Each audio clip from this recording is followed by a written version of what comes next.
This is Zettelcast, brought to you by readers, writers, thinkers, and teachers from Lilypub, along with our partners in thought, our Zettelkastens. In this show, we share discoveries that our Zettelkastens have shown us. There you go. And compare notes on how we're using this marvelous invention in our creative work. Thank you for joining us. All right, Book. Let's do it again. All right. Episode 28, Idea Mining with our plus ones. All right, well, welcome to, I think it's episode 28. I announced last week that, hey, it's episode 26, and I kept saying it was episode 27. I think that we're at episode 28 now.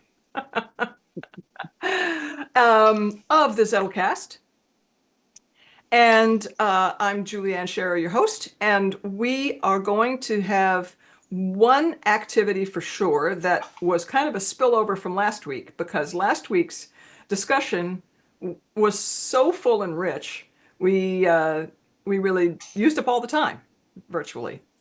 So we've got that spillover, and then if this discussion doesn't end up going long, we've got a kind of a simpler little thing that didn't require, hopefully, too much homework from my colleagues here. So the activity that we're doing, I'm calling idea mining. Now, what's the idea behind idea mining? We all know with our plus ones, our Zettelkastens, that the note box is fully prepared to answer a question like, where shall I put this card? What other cards that I already have contribute to a discussion involving this card? It's excellent. And you get that almost certainly from week one, maybe not from day one, but from week one. It starts happening. But how else can our plus ones be our thinking partners? And so I was really thinking about if I wanted to go to my Nadia Z box and say, what are some ideas that you have in you that shouldn't be just trapped in there? And there are lots of different questions that we could ask that frame that. But the one I chose for this particular time of idea mining is, well, what ideas are in there that want to be remembered? So that's the way I framed it. Another host can come up with another way of saying what ideas are in there that want blah, or that serve blah. But here's like, this wants to be remembered. And for me, one of the ways that ideas that are wanting to be remembered are choosing to be remembered is through the Roanoke Project. So that's for me where I kind of framed it. But so the idea of this idea mining is you and your plus one working together, picking an idea that wants to be remembered, but don't just pick the first one. Look expansively in the same way that you do when you're looking for the answer to the question, where should this card go? Broaden your search. And then while you're doing that, be mindful of how you're doing that so that you will remember in order to tell us the story on the Zettelcast. So it's together with your plus one, pick an idea that wants to be remembered, share the idea, and then share the tale of how you work together to decide on that idea. And who wants to go first? I'll go first. Yay. Yeah, well, I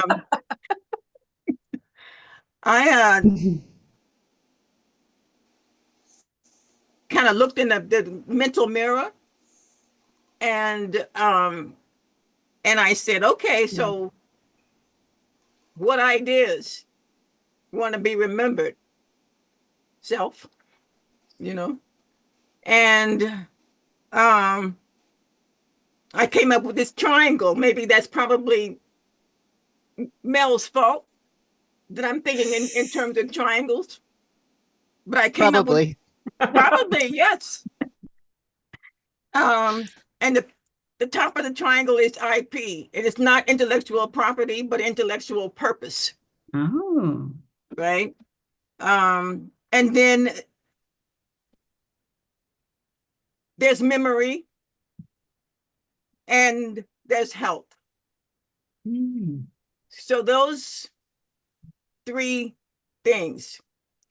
And I said, okay, Isaac, which one? And it came back, well, gotta be memory. Mm. Gotta be memory. Because if you don't, you can come up with all these things, but if you don't remember it, what you got? What do you have? You got nothing. That experience, like the woman who only remembered 24 hours of her past of her life. And she had to, reconstruct everything every day. I mean, that's a nightmare. Yeah. It's a nightmare. So, and who's my go-to person for memory? Well, Anthony Mativier. He's the one. He's the one. And he has this video called How to Be an Autodidact. Mm. Right. And part of that is the fact that he supplies something that he's calling a self-education blueprint. Mm.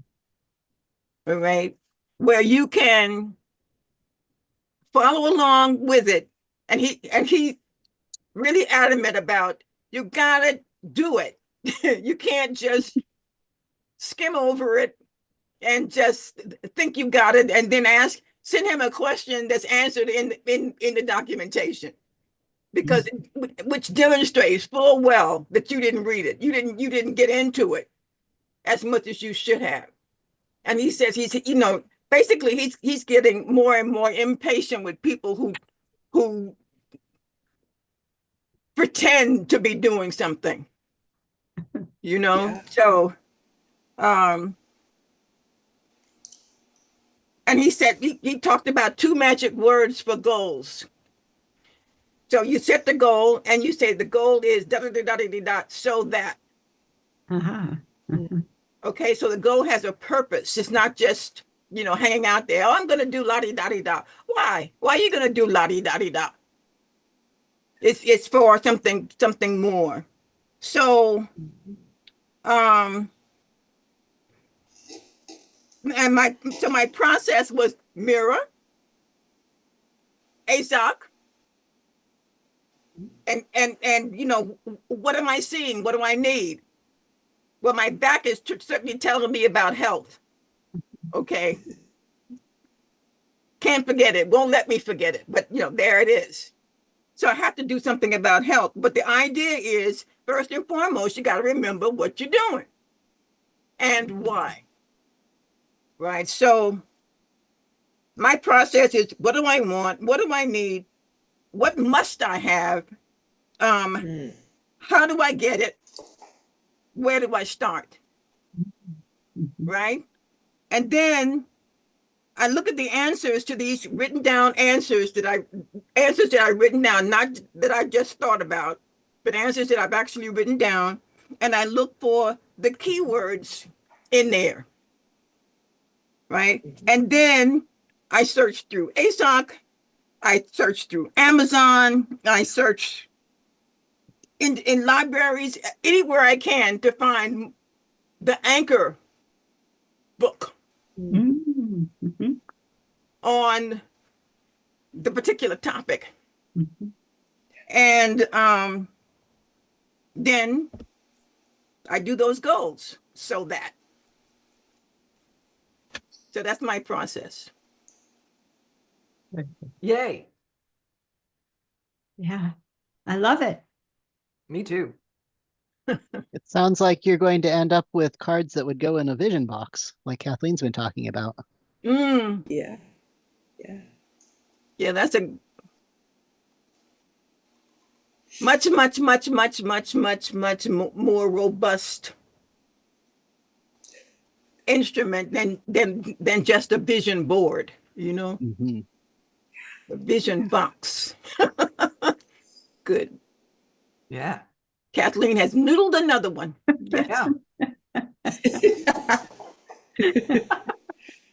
I tell you what, she cannot be trusted alone with no cards in a box. She just can't. Literally. Well, who wants to follow that? I guess I better. Because yeah, but that's so, what you're doing and the way you're going about things just dovetails perfectly with what I was doing on cards. And so I just want to kind of, it just sort of seems like the natural thing to continue. So I am going to go ahead and go to my down-facing camera. Get it in line here.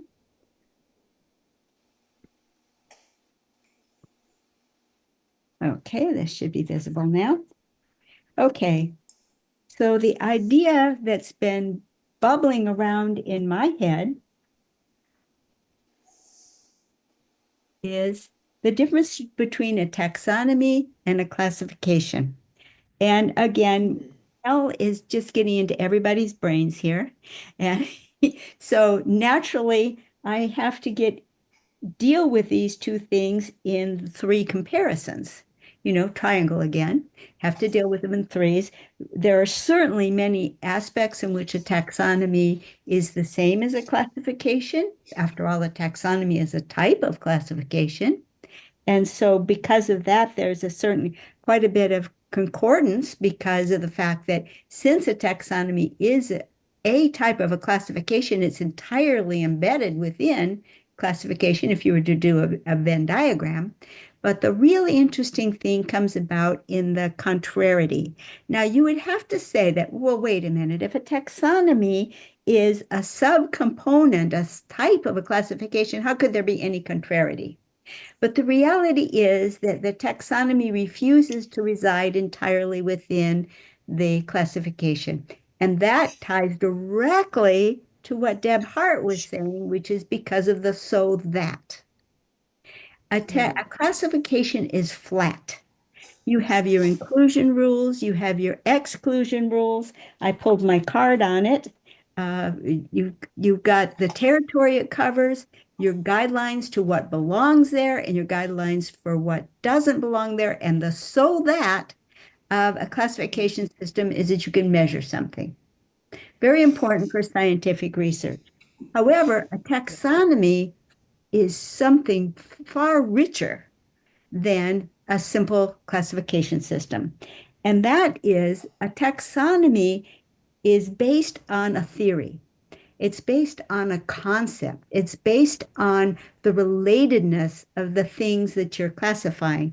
The simplest example, of course, is the Linnaean classification system for living things. Now, it's since been expanded, that it's been juggled around an awful lot. But from the very beginning, it was based on things that were intrinsic to the creatures that it was being a taxonomy for.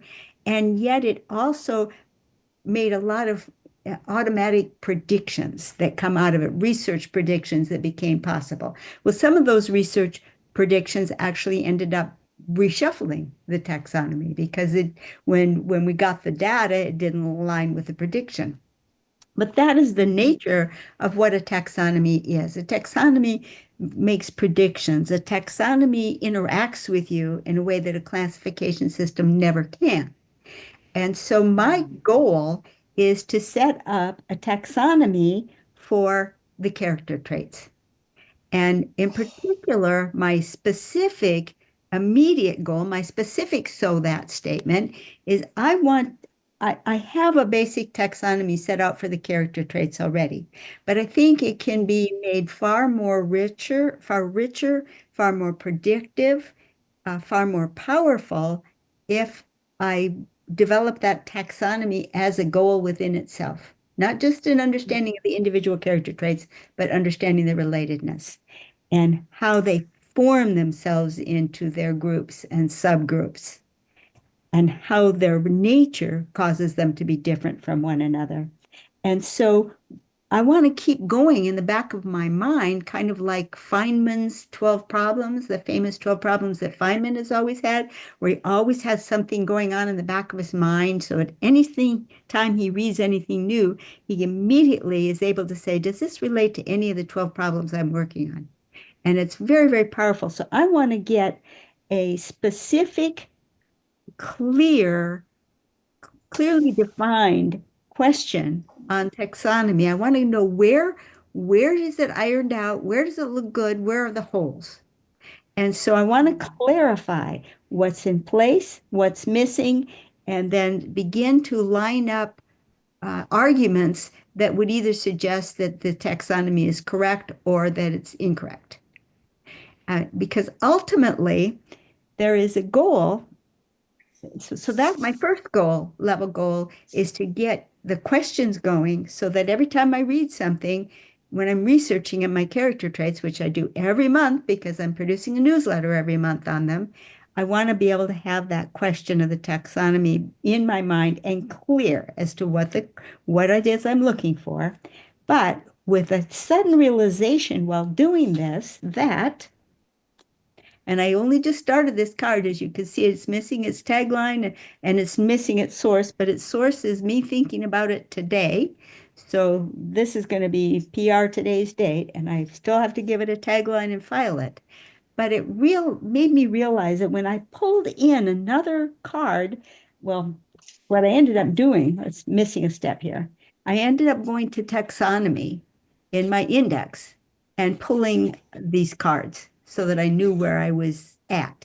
One of the cards I stumbled upon in that process was a card that dates from Ken Caputo in a set of coaching classes that Ken Caputo gave Victoria and I as before we started our fusion writing course. And one of the things that came up in that really struck me, and I made a card for it, is never add energy to an unstable system.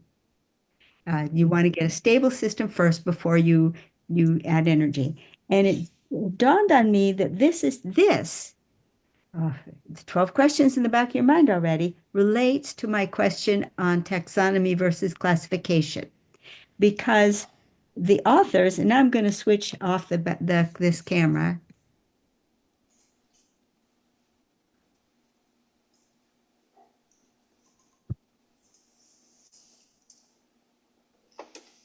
The authors of this tome, Character Strengths and Virtues, Christopher Pedersen and Martin E.P. Seligman, have done a massive amount of work classifying the character strengths and virtues. And these are, of course, the character traits, or what they're dealing with here. And they began at the beginning of their book lamenting their lack of a taxonomy. They go for more than one page talking about how it needs a taxonomy. It really needs a taxonomy.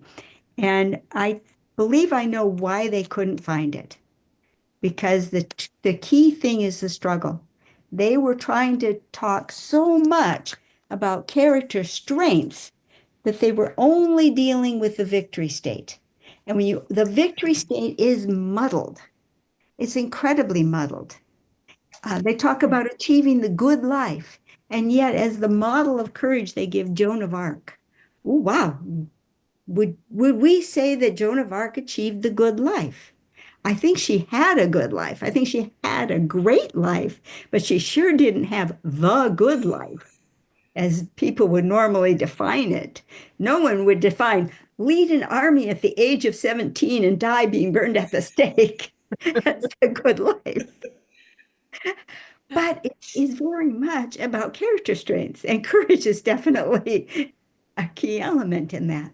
Not the only character trait I would wager as well. There's magnificence, There's magnanimity, there's transcendence. I won't go into all of them. But the point is that a lot of energy was poured into a system that was unstable because they didn't have their taxonomy. So my realization of this morning, totally independent of the assignment that I was given, it popped off the assignment as an added bonus, was the realization that what I need to do to make this work is the same thing that a scientist has to do when data contradicts known theory.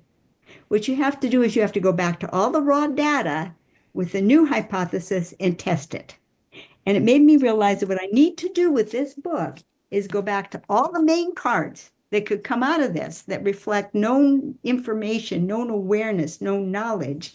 And then instead of organizing them by their classification system, I need to take my taxonomy as the foundation book, a la Deb. She's looking for foundation books again. So that my taxonomy becomes the foundation structure, and it is in my book, shameless plug.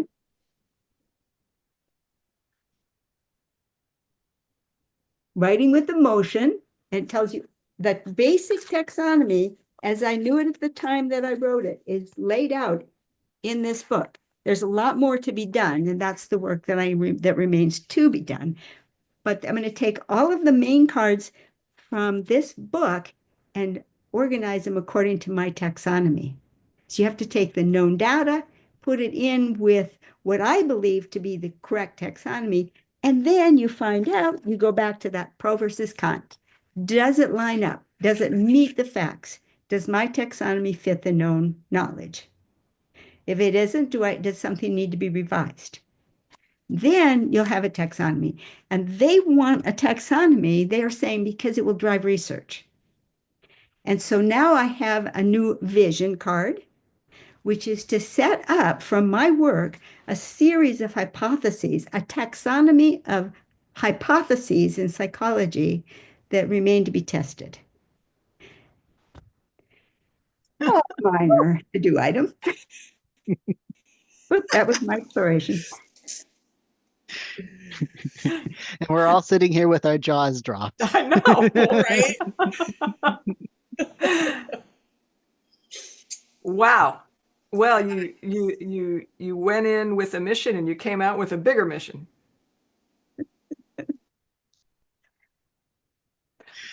Beautiful. Huh. Kathleen, a question pops up.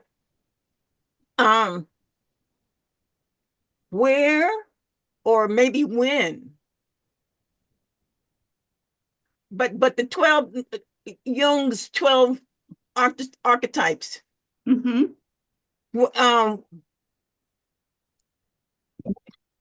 Where would they fit? Where would they fall? How or would that be a separate step? That would be a separate step, right? Okay, I would say that would be a separate analysis. Yeah.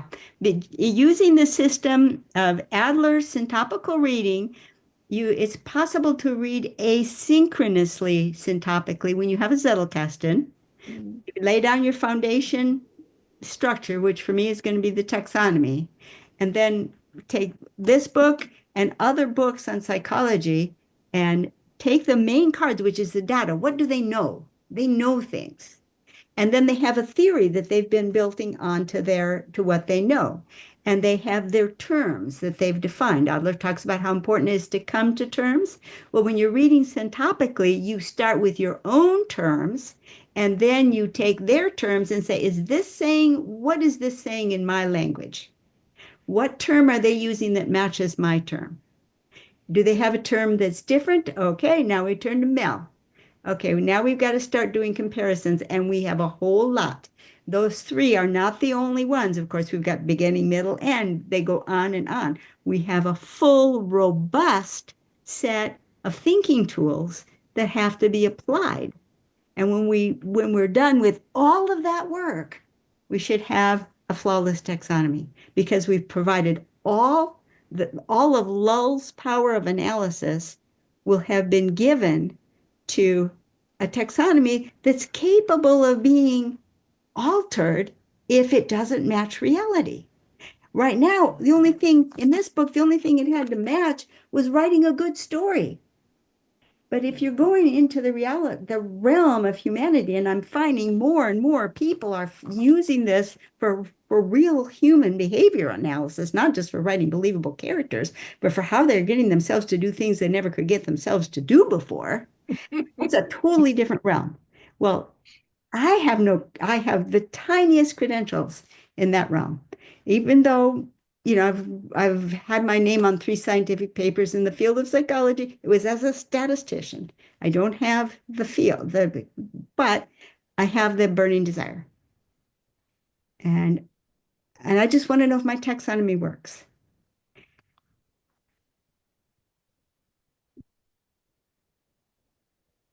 Prayers and I'm power telling you, to she you, can't be left Kathleen. alone in a room.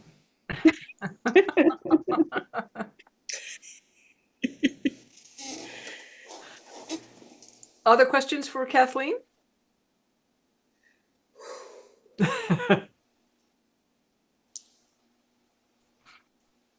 Other than, how can we help you?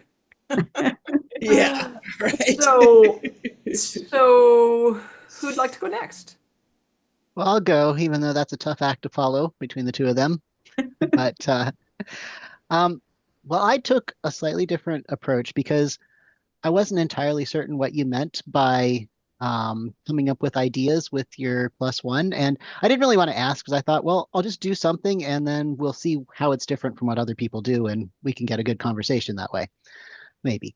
So what I ended up doing was I have 2 parts to my index that have developed over time. There's the older parts, which were just keyword index entries, and then there's the newer parts, which are full taglines, as Kathleen teaches. So my question for Clavis, my Zettelkasten, is what is hidden in those keywords that we want to remember and promote to having a full tagline, or in some cases, the one that I chose actually have a card because one of them was just an external reference. So I looked through all of those and I was pulling things out and a lot of them were like, okay, that's not very interesting. I don't care. It's not something that's going to interact, I don't think. But there were a few things, and the one that I ended up choosing was simply under the keywords mnemonic medicine. Ooh. And I didn't even do the external reference right. I just linked to my bib card and I did not the page number. So I had to go and pull the bib card to find out which page of the book it came from. But at least that information was there.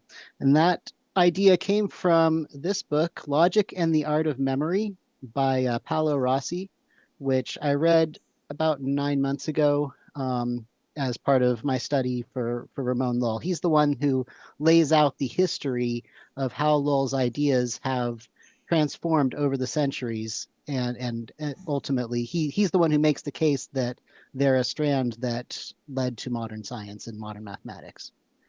But early on in the book, he just sort of had this throwaway comment of mnemonic medicine being common in the Middle Ages. And I'm like, well, that sounds really interesting.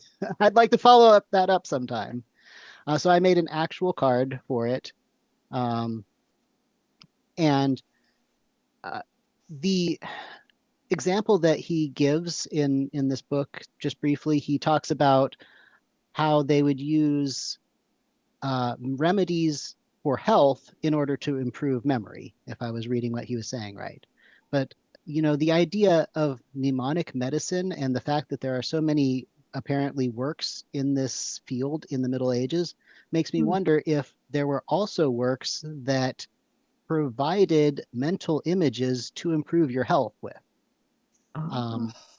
So, because that's what I think of when I think of mnemonic medicine. And there is precedent. I don't know exactly what time period it was, but Middle Ages-ish, there was this entire like magical system where there were these images of angels in different poses and different symbols around them. And the purpose of these images was you focused on them and you prayed to them or about them in particular ways, and there was this whole particular system to follow, and they would help you learn a particular subject, of the classical. It was a way of learning. So, like if you focused on the angel of grammar and focused on this image and did all the things that were described, then it was supposed to help you learn grammar really quickly, etc. And for a long, the text of these systems have been published a number of times, but the images were never published until recently, which was sort of the main point of the system.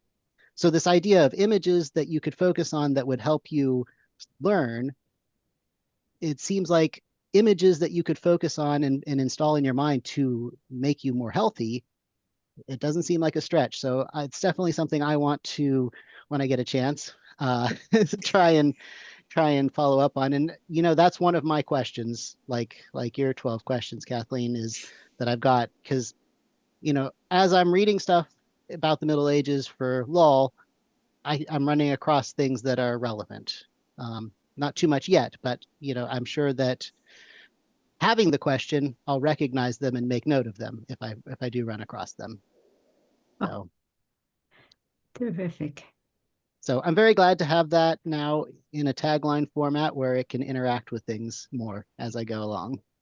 Well, Mel, with your study of German and having the image for grammar, you can actually put this to the test. I don't actually have that book, but it's very expensive, but I would like to. It's on my list. Yes. Awesome. That's fascinating. One of the things that I really appreciate about your study of these luminaries from the Middle Ages is just giving me a completely other view. It's helping me see, wow, my education around the Middle Ages pretty much amounts to, those are a bunch of backward people, and how did they ever survive? It's like they're the between people, which, wow, is that condescending?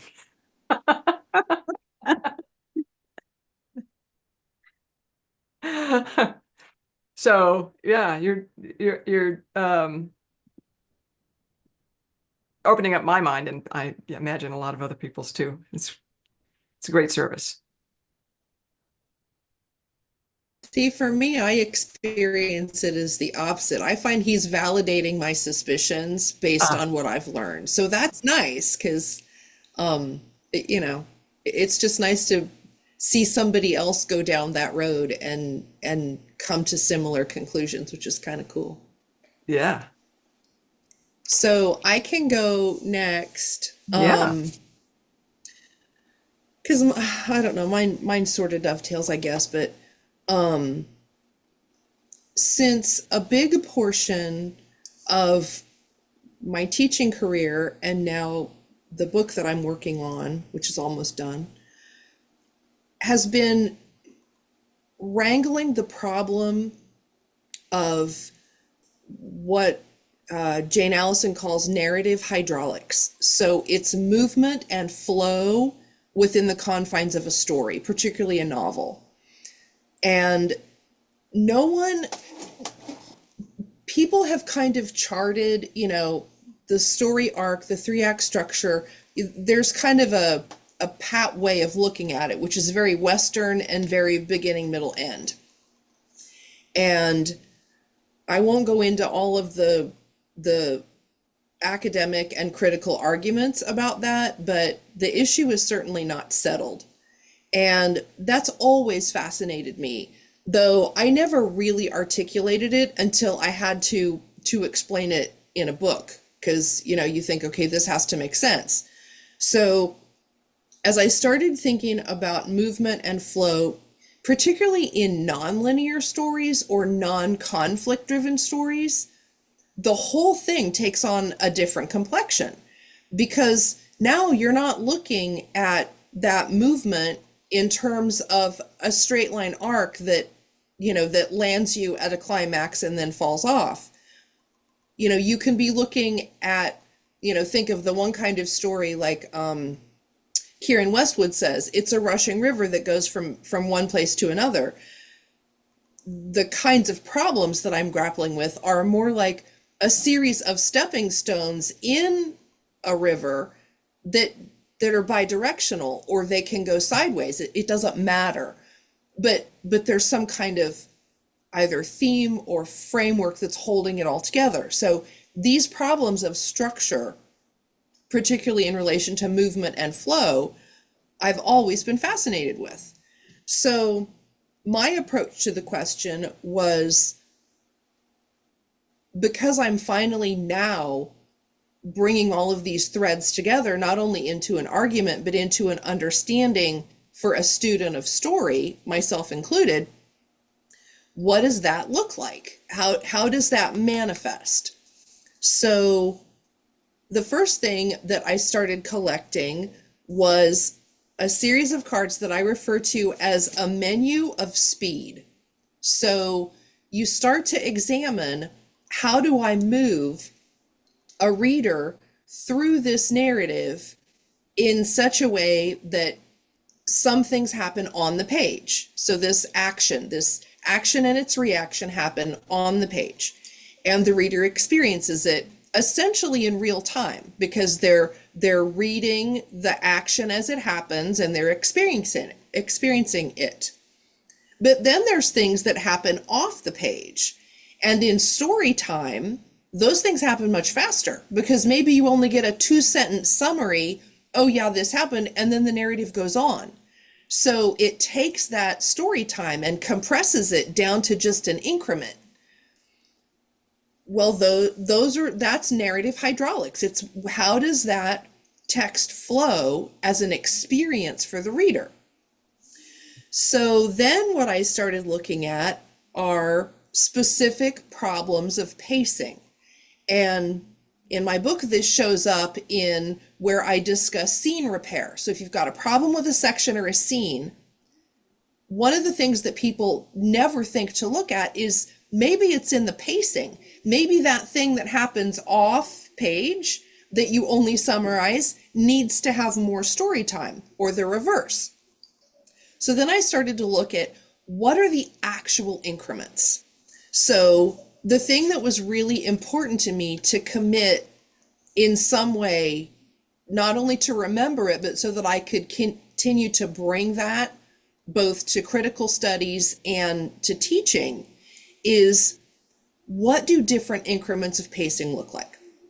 So based on Jane Allison's work, which her book, Meander, Spiral, and Explode, is just a masterclass in narrative hydraulics.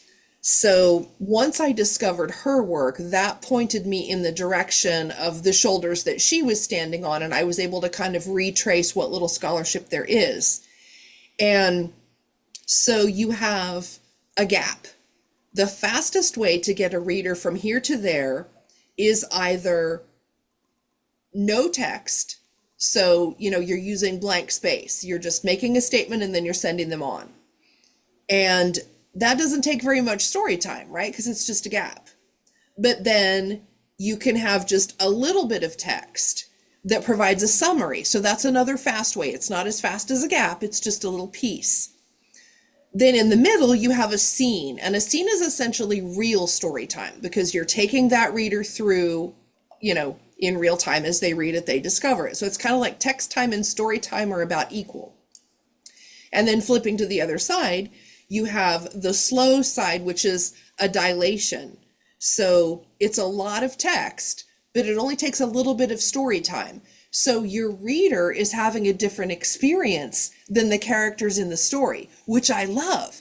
How cool to start to manipulate what are the characters experiencing and what is their time versus what are you demanding or giving the reader in their time. Now you're starting to really work with those forces in a narrative, so that if you're doing it right as the author, the reader never sees your hand moving them around.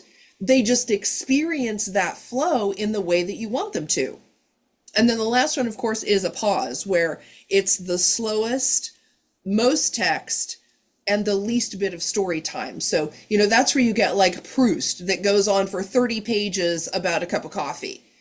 So your reader is, their temporal time is dramatically slowed down because of the length and the depth of the narrative, which what I have discovered is readers fall along that spectrum. You have some readers like myself who enter a world and you love it so much you want to stay there. And so you don't care if the author spends 30 pages talking about a cup of coffee because you're in it and you want to stay there. David Foster Wallace fans, prime example. But then you have your other readers who tend more toward, what I would consider mass market modern fiction. They just want a page turner. They want to read deep into the night turning pages because they can't wait to keep moving. And then they get to the end and it's like, it's good. And they're gone. So movement and flow and that relationship between the author, the mediator of the characters, and the reader is a problem that I think I will continue to chew on for quite some time, because there's so many different ways that you can do it.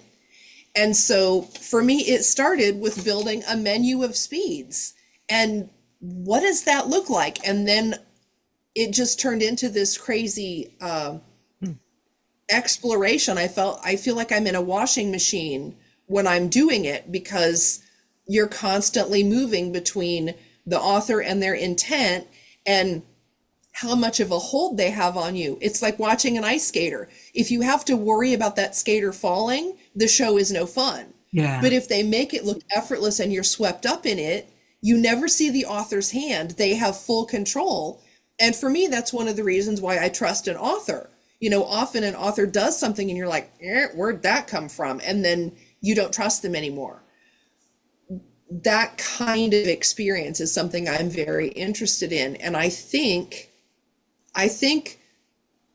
narrative hydraulics is a key piece of that, because if you trust the way the author's moving you through the story, the author can get away with just about anything, because your reader knows, I've got you, you're good, just go with me and we'll get there. So those are the things that when I initially read the question, I started thinking about, I was looking for either a question or something that I have grappled with for a long time that I want to hang on to.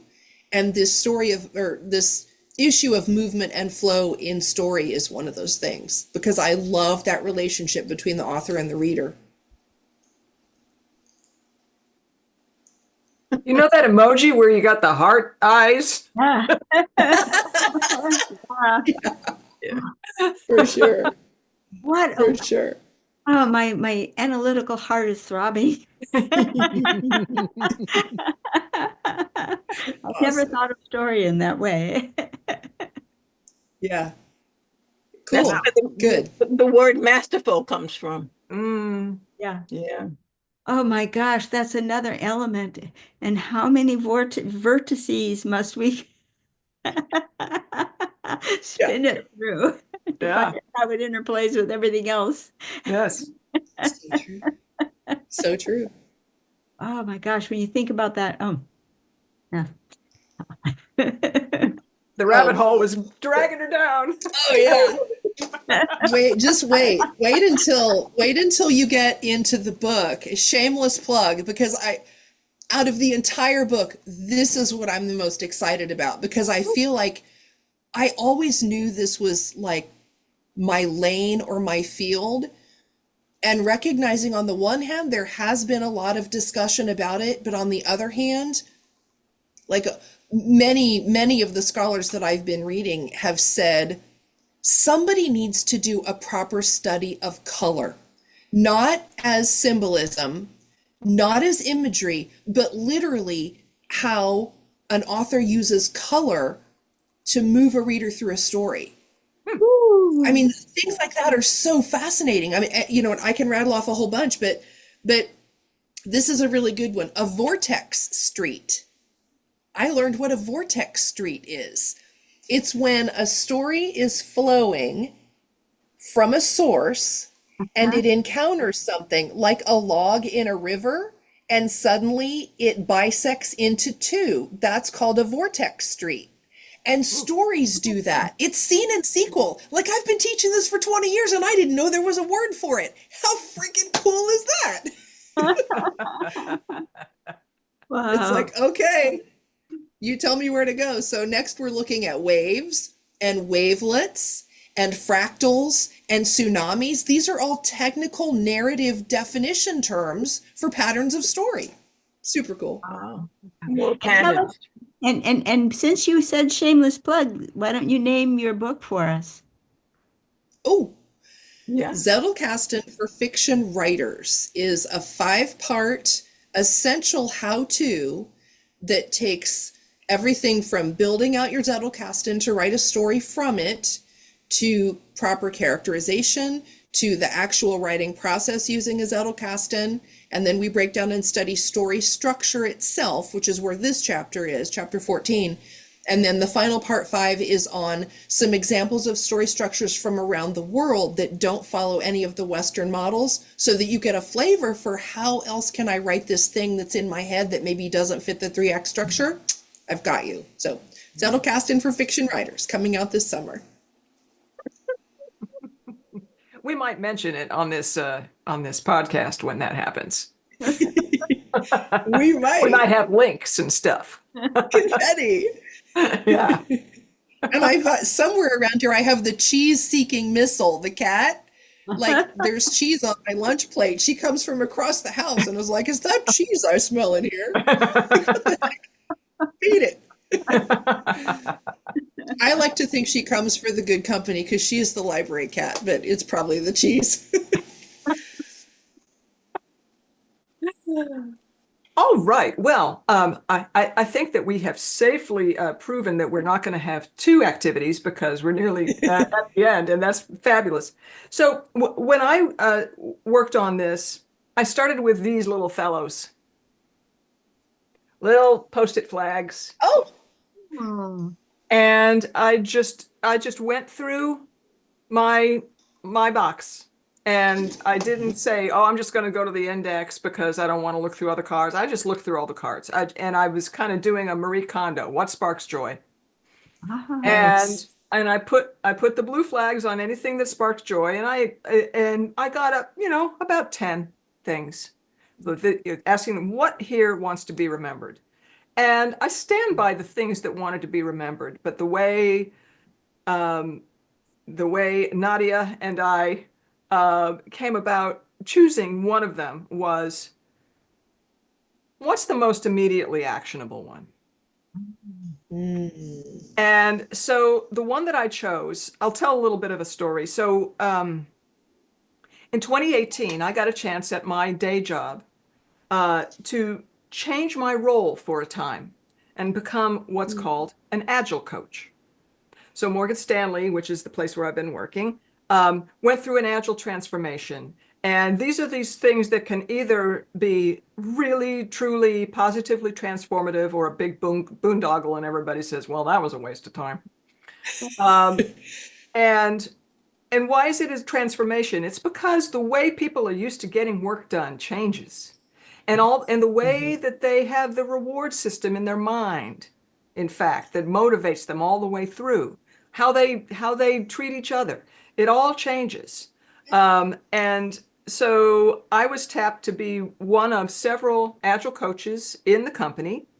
They hired a bunch of very professional people to do the bulk of this, but they wanted to have people in the company who remained once the big transformation was over to kind of carry it forward and to be that bridge between the people coming from outside and people who know how the place actually works.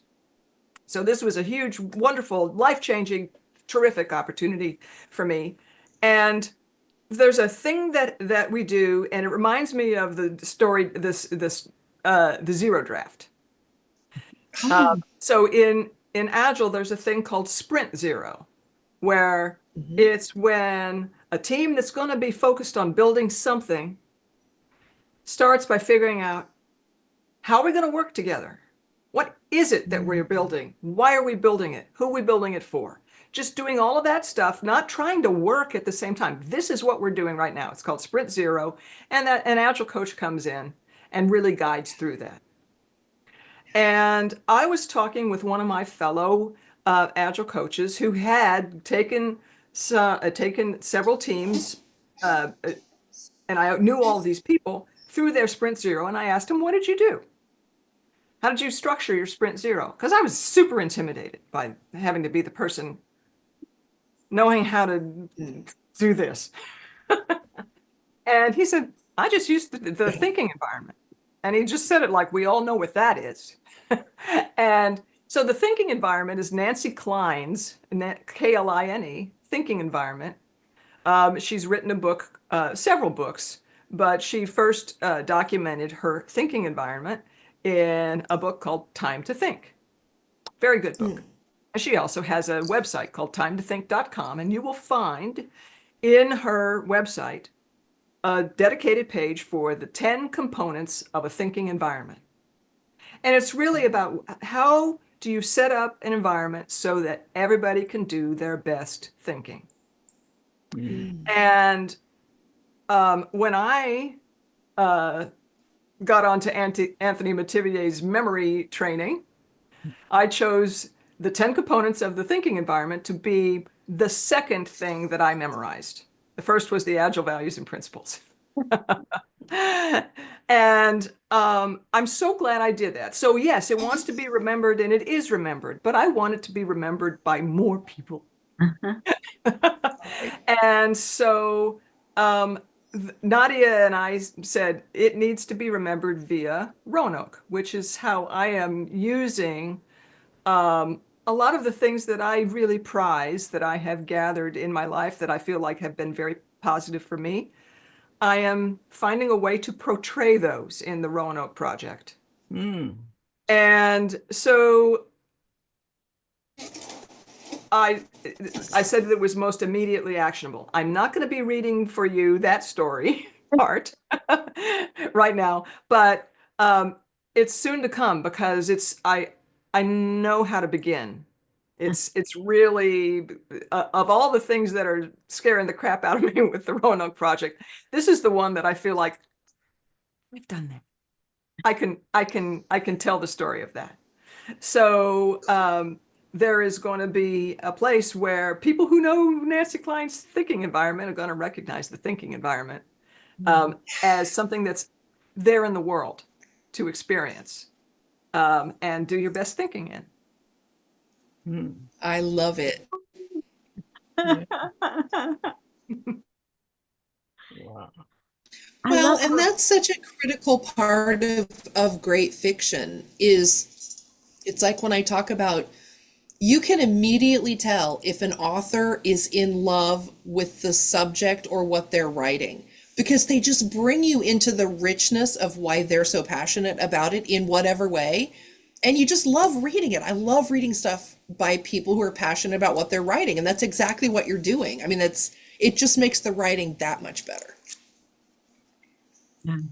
This will rapidly blend into our Roanoke meeting, but I think it's amazing how each of us is bringing something different from our real world into the portion of the fictional story that we're writing, either the problems that we are currently contemplating or the body of knowledge that we're currently exploring. Or in your case, what you want to share with the world. I think it's just astounding, and I think the richness is just going to be it's just going to be amazing. Well, it sure is fun to work on. Yeah. And I hope that you know that the love that we have for the material and that we fun to have that we have in sharing it is part of what comes through as well. Yeah. Well, if you Yes. like what we've been talking about, come on over to lilypub.org. This is where we hang out. As Victoria puts it, this is our digital living room. So if you want to have a chat with any of us or you want to talk about any of these topics, hop on over to lilypub.org. It's not free, but it's not terribly expensive. If you can afford a premium cup of coffee every now and again, you can afford Lily Pub. So come on over and join us. We'd love to interact with you. So hope to see you over there. And if you made it this far in this video, how about clicking that thumbs up, which might ensure that it gets onto the radar of more people who might enjoy it. Would really help. Yep. And subscribe if you haven't Yes. already. Yeah. All right. Thank you, folks. See ya. Bye-bye. Bye.